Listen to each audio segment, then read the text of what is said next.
Imagine becoming so powerful that you steal a legendary weapon from the Dragon Kings, break into the Underworld, erase your own name from the Book of Life and Death, and force heaven itself to notice you.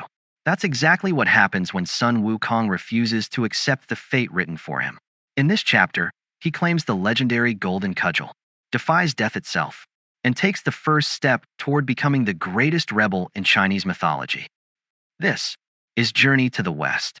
Chapter 3. 4 seas and 1,000 mountains under heaven all bow to submission. 10 species have their names removed from the register. After the handsome Monkey King beat the monstrous King of Havoc and came back to Flower Fruit Mountain in triumph, he took a big broadsword. Every day he practiced martial arts and taught the little monkeys to cut bamboo into spears, carve wood into swords and blades, make flags, and build whistles.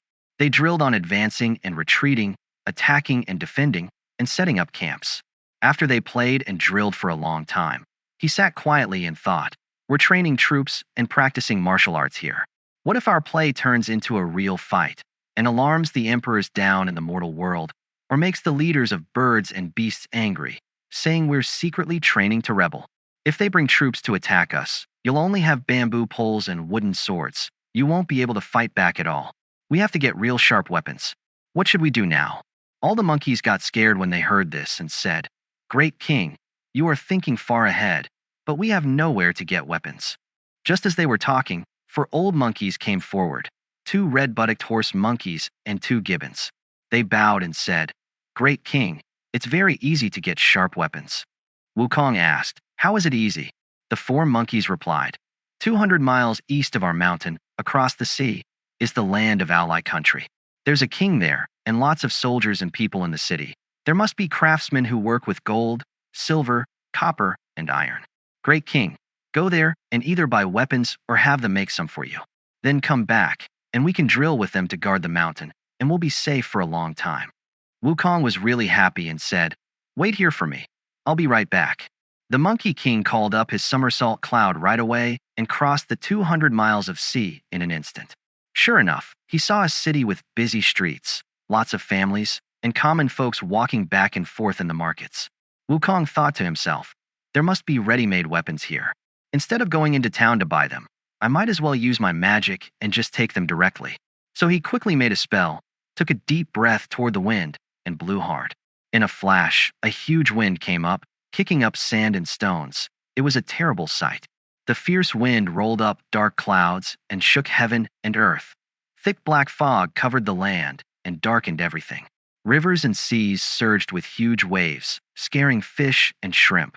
Trees in the mountains broke, sending tigers and wolves running. There were no merchants or travelers on the streets. All the people hid in their houses.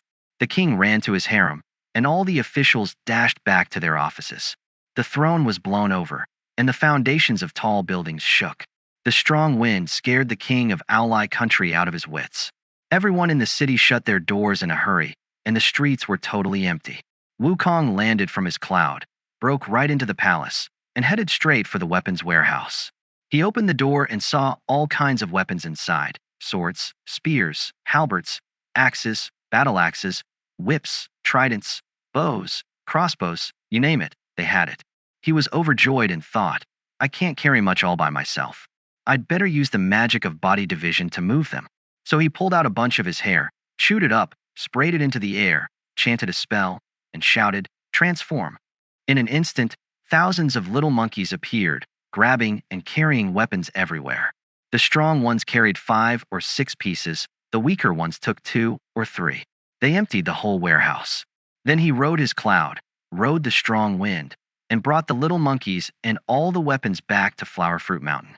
The monkeys on the mountain were playing outside the cave when they suddenly heard the wind howling and saw a sky full of little monkeys. They were so scared they ran and hid everywhere. Soon after, the Monkey King came down from his cloud, cleared the fog, shook his hair back to normal, and piled up a huge heap of weapons in front of the mountain. He shouted, "Kids, come get your weapons." The monkeys saw Wukong standing alone on the flat ground and ran over to ask what had happened. Wukong told them the whole story of the wind and moving the weapons. After thanking him, they all fought over the weapons, waving swords, spears, bows, and crossbows, and cheered and celebrated all day long. The next day, They lined up their troops and set up formations as usual. Wukong counted the monkeys. There were over 47,000 of them. The noise woke up all kinds of monsters on the mountain. Wolves, tigers, leopards, roe deer, foxes, lions, elephants, apes, bears, wild oxen, antelopes, and so on, the kings of 72 caves. Every one of them came to pay respects to the Monkey King and accepted him as their leader. They brought tribute every year and followed his orders on time. Some followed him to train troops. Others brought grain and grass on schedule. The whole mountain was run like an iron fortress. The cave kings sent gongs, drums, colored banners, and armor one after another, and they drilled all day long. It was a lively scene. While the Monkey King was happy, he suddenly said to everyone, "You're all good with weapons and martial arts, but my broadsword is too heavy and doesn't feel right. What should I do?" The 4 old monkeys stepped up and said, "Great King, you're an immortal sage. Mortal weapons aren't good enough for you. We wonder if you can go underwater." Wukong said, "After I cultivated the Tao, I mastered the 72 earthly transformations and the somersault cloud. I can turn invisible, cast spells, go up to heaven and down to earth, and pass through gold and stone. Water can't drown me, fire can't burn me. There's nowhere I can't go." The 4 monkeys said, "Since you have such power, there's a waterway under the iron bridge of our cave that goes straight to the Dragon Palace of the Eastern Ocean. Great King, you can go down and ask the old Dragon King there for a proper weapon." Wukong was delighted and set off at once. The Monkey King jumped to the head of the bridge, used the water-avoiding magic, recited a spell, and jumped into the sea. He split the water and headed straight for the bottom of the Eastern Ocean. On the way, he met a sea patrol yaksha who blocked his path and asked, "Who are you, breaking through the water like this? Report your name, so I can inform the Dragon King to welcome you." Wukong said, "I am Sun Wukong, the heaven-born sage of the Flower Fruit Mountain and your Dragon King's neighbor. How come you don't recognize me?" The yaksha rushed back to the Water Crystal Palace to report, "Great King, Sun Wukong, the heaven-born sage from Flower Fruit Mountain, has come. He says he's your neighbor and is already outside the palace." Ulgong, the old Dragon King of the Eastern Ocean, quickly got up, took his dragon sons, dragon grandsons, and shrimp and crab soldiers out of the palace to welcome Wukong. He invited Wukong into the palace to sit down and offered him tea, asking, "When did exalted immortal cultivate the Tao and learn magic?" Wukong said, "I was born to cultivate the Tao and attain enlightenment, and I have cultivated an immortal body that will never die. Recently, I want to drill my children and grandchildren to defend our cave, but I don't have a good weapon. I have long heard that the Dragon Palace is full of treasures, so I came specially to ask for one." The Dragon King didn't dare to refuse. He ordered the Mandarin Fish military officer to carry out a broadsword and present it to Wukong. Wukong said, "I don't know how to use a sword. Please change it for something else." The Dragon King then sent the Spanish mackerel lieutenant and the eel warrior to carry out a 9-pronged trident that weighed 3,600 pounds. Wukong took it, waved it a few times, and put it down. "It's too light, not suitable. Change it again." The Dragon King smiled and said, "You may not know, exalted immortal, but this trident weighs a full 3,600 pounds. But Wukong still said it didn't feel right. The Dragon King got scared and sent the Bream Admiral and the Carp General to carry out a giant halberd that weighed 7,200 pounds. Wukong took it, tried a few moves, and still said, "Still too light." The old Dragon King was completely panicked. "Exalted immortal, the heaviest thing in my palace is this halberd. There are no heavier weapons left." Wukong smiled and said, "As the saying goes, a Dragon King never runs out of treasures. Look again. If there's one that suits me, I'm willing to pay for it." The Dragon King said, "There really are none left." Just then, the Dragon Granny and the Dragon Daughter spoke from behind. "Great King, this sage is no ordinary person. The heavenly river divine iron we keep at the bottom of the sea has been shining with auspicious light and emitting auspicious air these past few days. It must be that its time has come, and this sage should take it."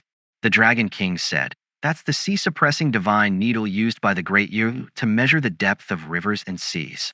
It's just a piece of iron. What use is it?" The Dragon Granny said, "Never mind if it's useful or not. Just give it to him and let him take it away." The Dragon King had to tell Wukong the truth. Wukong said, "Bring it out for me to see." The Dragon King waved his hand. "We can't carry it." Exalted Immortal has to go yourself. Wukong followed the Dragon King to the underwater treasure house and saw thousands of golden lights. The Dragon King pointed at the glowing place. That's it. Wukong stepped up and touched it. It was an iron pillar, as thick as a bowl and more than 20 feet long. Wukong said, "It's too thick and too long. It would be better if it's shorter and thinner." As soon as he said that, the divine iron immediately got shorter and thinner. Wukong said to make it thinner again, and the divine iron shrank once more. Wukong was overjoyed. He took it out and saw that both ends were golden hoops, the middle was black iron, and there were characters carved next to the hoops. Ru E Jingu Barng, weighing 13,500 pounds. He secretly rejoiced that this treasure could change as he pleased. As he walked, he whispered a spell, and the golden cudgel shrank to 20 feet long and as thick as a bowl. Wukong waved the golden cudgel in the water crystal palace, scaring the Dragon King out of his wits, making the Dragon clan panic, and sending all the aquatic creatures into hiding. Wukong held the iron rod and sat down in the main hall, thanking the Dragon King. "Thank you for your kindness, neighbor." The Dragon King quickly responded politely. Wukong then said, "The weapon fits, but I don't have matching clothes. You might as well give me a full set of armor too, and I'll thank you for that as well." The Dragon King said, "I really don't have any." Wukong said, "A solitary guest will not disturb two hosts. Even if you claim that you don't have any, I'm not leaving." The Dragon King said, "You can go to the other 3 oceans to look. Maybe they have something." Wukong said, "I'd rather ask here than run all over. You have to give me a set." The Dragon King said, "I truly have none. If I had any, I'd certainly give them to you." Wukong said, "If you truly have nothing, then I'll have to try out this iron cudgel on you." The Dragon King panicked. "Exalted Immortal, please don't strike. Don't strike. Let me check with my younger brothers. If they have any, we will definitely give you a full set." Wukong asked, "Where are your brothers?" The Dragon King replied, "My brothers are Aolai, the Dragon King of the Southern Ocean; Aolai, the Dragon King of the Northern Ocean; Aolai, the Dragon King of the Western Ocean." Wukong said, "I'm not going. Not going. As the old saying goes, 3 in bond can't compete with 2 in hand. I just want you to give me any set, good or bad. It doesn't matter." The old Dragon King said, "There is no need for Exalted Immortal to go. I have an iron drum and a golden bell here. Whenever there is an urgent matter, I beat the drum and strike the bell, and my brothers will come right away." Wukong said, "In that case, hurry up and beat the drum and strike the bell." And so the alligator general went to strike the bell, and the turtle marshal immediately began beating the drum. In a moment, the sound of the drum and bell rang out, and as expected, it alerted the 3 Dragon Kings. They arrived in no time and gathered together outside. Aolai said, "Elder brother, what's the emergency that you beat the drum and strike the bell?" The old Dragon King said, "Dear brothers, I can hardly speak of it. There is a so-called heaven-born sage from the Flower Fruit Mountain. This morning, he came here and called himself my near neighbor, and then he demanded a weapon. I gave him a steel trident, but he said it was too small. I presented a halberd, but he said it was too light. Then he took out the piece of divine iron by which the depth of the heavenly river was fixed, and played with the divine iron on his own, and showed off some moves.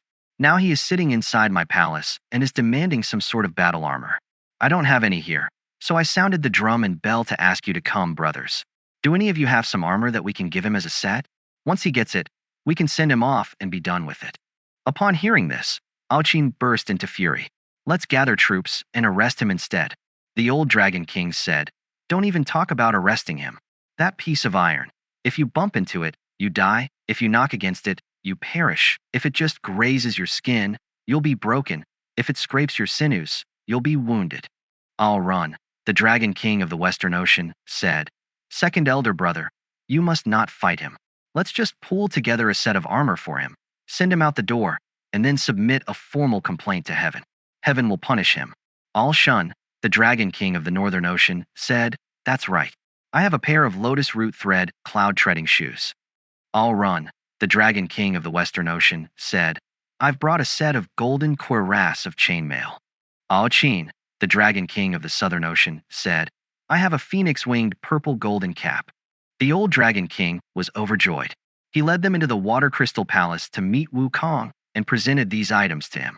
Wukong put on the purple golden cap, the golden cuirass, and the cloud-treading shoes, fitting them perfectly. He brandished his golden cudgel, fought his way out, and said to all the dragons, "Sorry for the bother. Sorry for the bother." The 4 dragon kings were all very indignant, and they discussed submitting a formal complaint to heaven, but we'll leave that story aside for now. Look at that monkey king. He split the water and headed straight back to the iron bridge. He leaped up, and the 4 old monkeys were leading all the other monkeys, waiting by the bridge. Suddenly, they saw Wukong come out of the water, not even a little wet on his body, shining all golden as he walked up the bridge. All the monkeys were so amazed they knelt down together and shouted, "Great king! How splendid! How splendid!" Wukong, beaming with joy, climbed up onto his throne and stood the iron cudgel upright in the middle. Those monkeys, not knowing the limits of their strength, all tried to pick up the treasure, but it was like dragonflies trying to shake an iron tree. It didn't move at all. One by one, they bit their fingers and stuck out their tongues, saying, "Grandpa, it's so heavy. How on earth did you bring it back?" Wukong stepped forward, reached out a hand, and grabbed it in one motion. Laughing to the crowd, he said, "Everything has its owner." This treasure had been lying suppressed in the ocean treasury for who knows how many thousands or hundreds of years, and only this year it began to shine with light. The Dragon King just thought it was a piece of black iron, and he also called it the Heaven River depth-suppressing divine treasure. None of his people could lift or move it, so they asked me to get it myself. At that time, the treasure was over 20 feet long and as thick as a barrel. After I took hold of it, I thought it was too big, and it shrank a lot smaller. I told it to get even smaller, and it shrank even more. I told it to get smaller still, and it shrank further.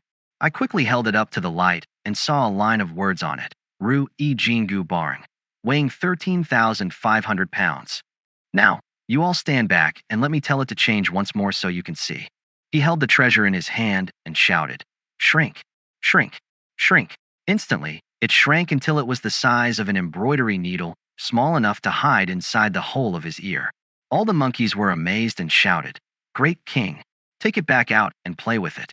The monkey king did take it out of his ear, held it on his palm, and shouted, "Grow, grow, grow." Right away, it became barrel thick and over 20 feet long again. Having so much fun that his spirit soared, he leaped off the bridge, walked out of the cave, and grasped the treasure in his hand. He performed a divine power called the magic of heaven and earth, bent his waist, and shouted, "Grow." At once, he grew to a height of 10,000 feet, his head like Mount Tai, his waist like a towering ridge, his eyes flashing like lightning, his mouth like a basin of blood, his teeth like sharp swords and halberds. The cudgel in his hand reached up to the 33rd heaven and down to the 18th layer of hell.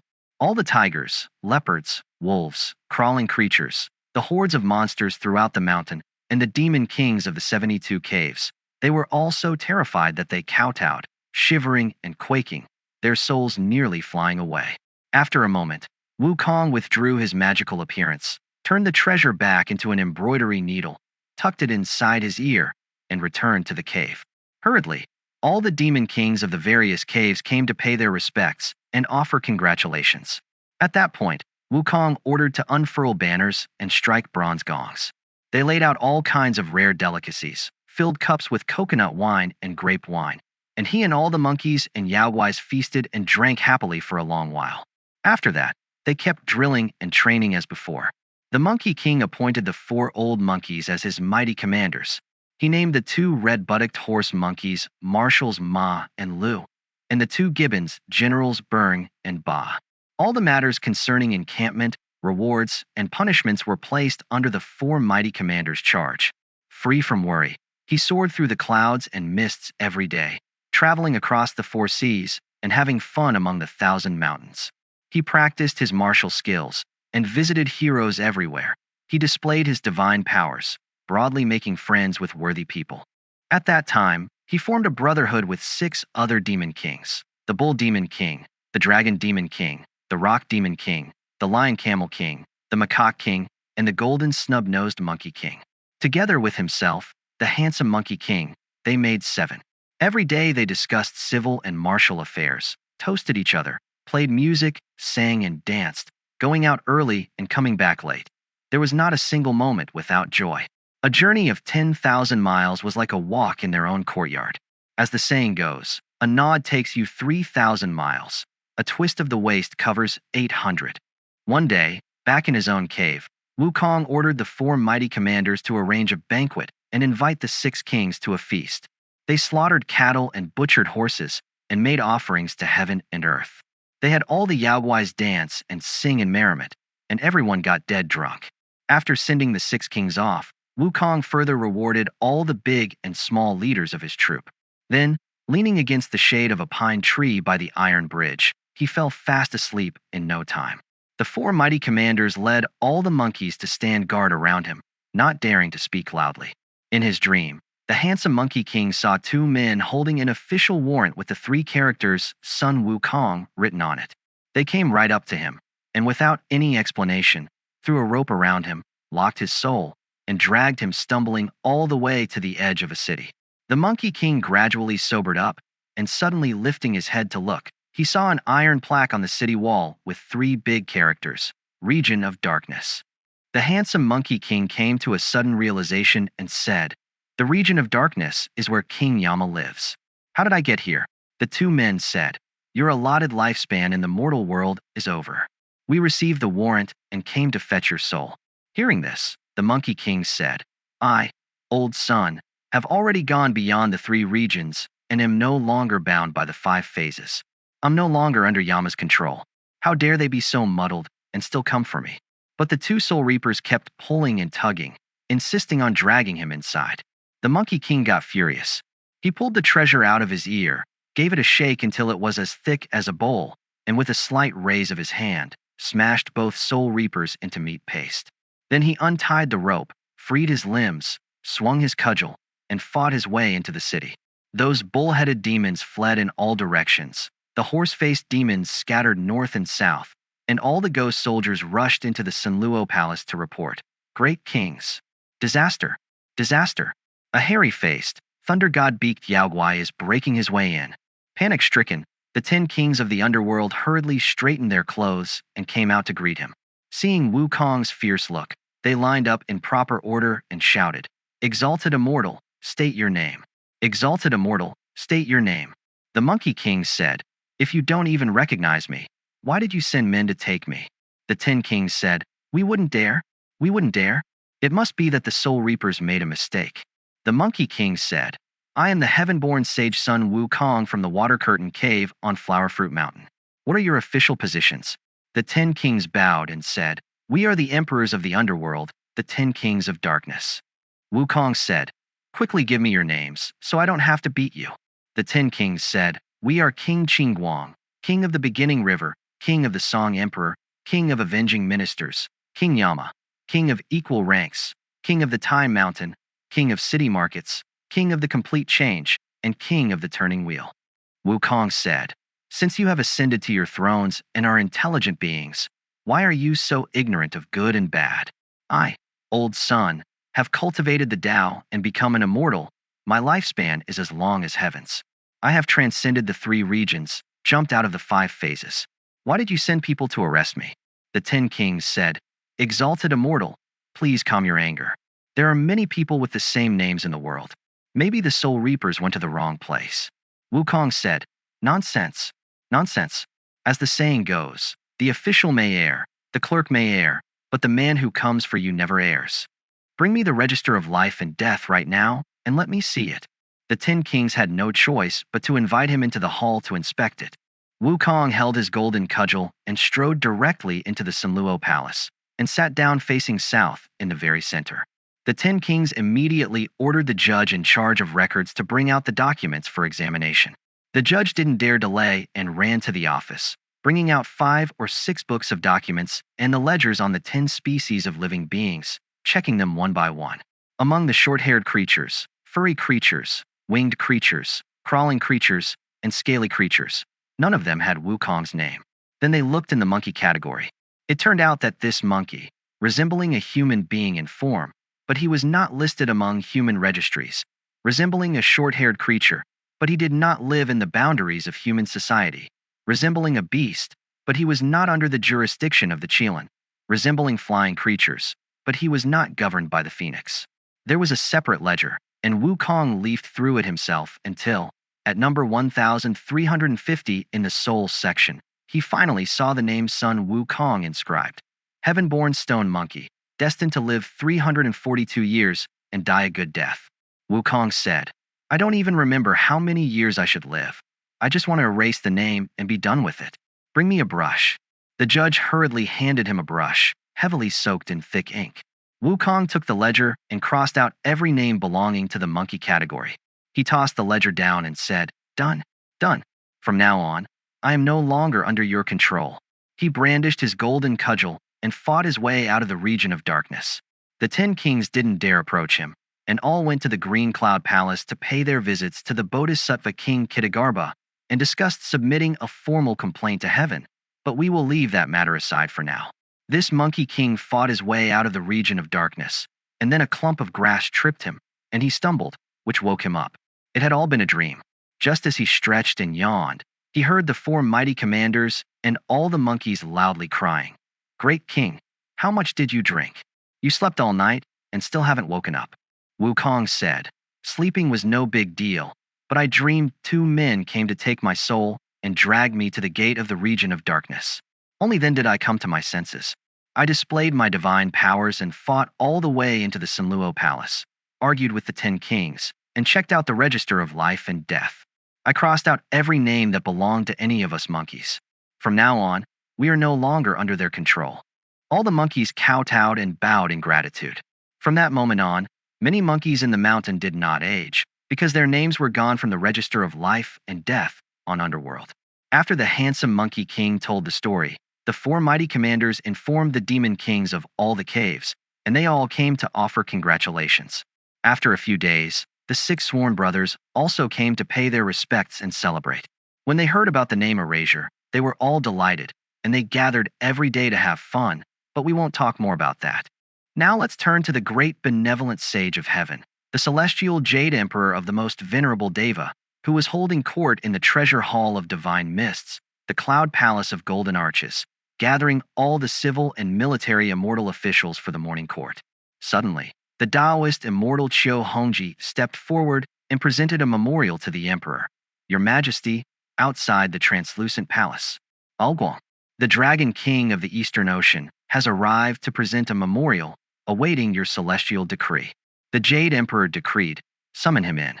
Aolai was brought to the steps of the Hall of Divine Mists and completed his ritual obeisance.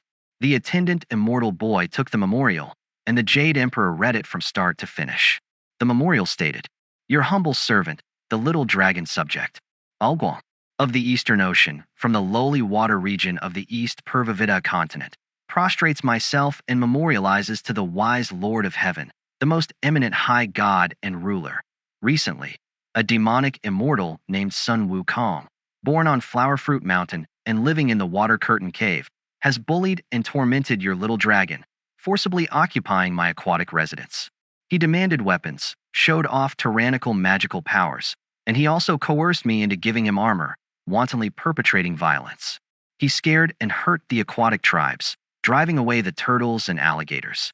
The Dragon King of the Southern Ocean trembled in fear. The Dragon King of the Western Ocean grieved in misery. The Dragon King of the Northern Ocean withdrew his head and surrendered, and I had to bend my waist and bow low to him. I presented him with the divine iron cudgel, the phoenix-winged purple golden cap, along with the golden cuirass of chainmail, and the cloud-treading shoes as a polite offering. But he still flaunted his martial skill and displayed his divine power, merely saying, Sorry for the bother. Sorry for the bother. This guy's truly unbeatable. No one can pin him down. I come before your majesty to beg for your judgment. Please send heavenly soldiers to seize this monster. Only then can the seas and mountains calm down, and peace return to the mortal realms. Your loyal servant begs your consideration. After the Jade Emperor finished reading, he gave the command, Let the Dragon King go back to the ocean. We shall immediately send heavenly generals to capture him. The old Dragon King knocked his head on the ground to thank him, then left. Right after, the Celestial Master, the immortal Elder Gu, stepped forward and memorialized. Your Majesty, King Qingguang from the region of darkness has arrived, with a memorial from the Bodhisattva King Kitagarbha, the hierarch of the Underworld. The Jade Maiden who was in charge of communication, attending nearby, took the memorial, and the Jade Emperor read every single word on it. The memorial stated, The region of darkness is the nether government on earth. Heaven has gods and earth has ghosts, with yin and yang revolving and transforming. Birds are born and die, beasts live and perish. Males and females pair up to create new life. All living things grow, shift, breed, and mature. This is nature's rule. No one can change it. But now there is a heaven-born demonic monkey, Sun Wukong, from the water curtain cave of Flowerfruit Mountain, who acts violently and refuses to obey our summons. He flaunts his magic power, beating up the ghost soldiers of the ninefold darkness. He uses his strength to scare and hurt the 10 merciful kings of the underworld. He stormed straight into the Sunluo Palace and forcibly crossed out all monkey names from the registers. Now every kind of monkey runs wild with no one to control them. Macaques and apes get endless long lives. The cycle of rebirth breaks apart. No one can tell who lives and who dies among monkeys anymore. Your humble monk presents this memorial and bothers your heavenly authority. I beg you to send divine soldiers to lock this demon monkey up. Fix the broken balance of life and death, so the underworld stays peaceful forever. Respectfully submitted. After the Jade Emperor finished reading, he gave a command. Let the King of Darkness go back to the underworld. We shall immediately send heavenly generals to capture him. King Qingguang kowtowed to show thanks and stepped back out of the hall. The great heavenly Deva then summoned all the civil officials and warrior generals and asked, "Does anyone know what year and what dynasty this demon monkey was born? How did he gain such huge magic power?" After he finished, Thousand Mile Eye and Fairwind Ear stepped forward from the crowd and said, "This monkey is a heaven-born stone monkey from 300 years ago. At that time, we didn't pay him much attention. We don't know where he had trained these past few years, but he's become an immortal now. He can overpower dragons and tigers, and he even erased monkey names from the Book of Life and Death." The Jade Emperor said, "Which divine general should we send down to the lower region to capture him?" Before anyone else could speak, the long-life spirit of the planet Venus stepped out from the crowd, bowed deeply, and memorialized. "Most High Ruler, every living thing with 9 apertures across the 3 regions can train to become an immortal. This monkey's body grew from heaven and earth.